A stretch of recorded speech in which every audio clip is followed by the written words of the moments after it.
morning, Northern Michigan. In a recent fact finder, 7 and 4's Mark Gillette looked into a company called Overseas Adventure Travel after a viewer contacted us with some concerns about a trip that she and her husband planned for Japan. In this morning's Travel Tips with Bonnie Pentozzi, we're going to expand on the topic and also look at travel insurance. Good morning, Bonnie. Great to see you. Good morning, Melissa. Great to see you.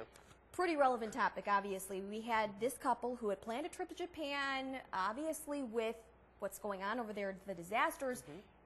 Wasn't really sure if they should be going, but they encountered some problems when they tried to backtrack. They did, but they did the right thing. They at least took out insurance. They protected that investment to a degree that, at least they were going to get a voucher back. Sure. They made that right decision not to go, obviously. But what I wanted to talk about this morning are the differences between insurance. So it's a relevant subject. The fact that the vendor itself and the company that they went through is what we call a tour operator or a wholesale operator, not necessarily a travel agency. Okay. Nothing wrong with that. This company's been around a while. But their insurance really only gave them back a voucher for future travel. So let's talk about what your alternative decision can be. Okay. You can buy an independent insurance, such as Travel Guard, Access America, something like that. Those insurance premiums might be slightly higher or they might be comparable depending on the policy you take out.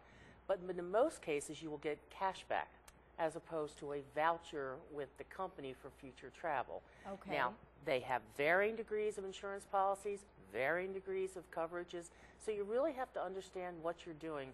But a professional travel agency like Passageways would help you through that as well. But I think it's important to make that decision. Most of the time when you're buying a vendor's insurance, and this is what they bought, they're going to get a voucher back. And in the case of this couple, they may be able to go in the future.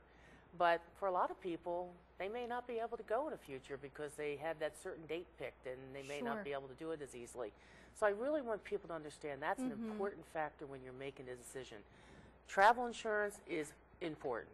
We insure everything else. We should insure our investment. And they made a significant investment in that trip. That was not an inexpensive trip. And obviously, if you don't have the insurance, you could lose out on the cash or even the voucher. You might not get anything. Exactly. And from what I understand from Mark's fact finder, some of the people on that tour did not have insurance. And that's sad. Now, will they have to fight that through? Probably. But it's an important factor, and I don't want anyone to leave home on their vacation without it. All right. Well, Bonnie, as always, thank you for breaking that down for us. If you do have information, as always, or questions rather, we encourage you to send them to traveltips@UpNorthLive.com. Bonnie will answer them for you live right here on 7 to 4 News today. And for more information, all you have to do is go to our website, UpNorthLive.com. Taking a look at your forecast this morning, it's very chilly out there with the very latest. Here's Storm Team meteorologist Elena Nearing. It is very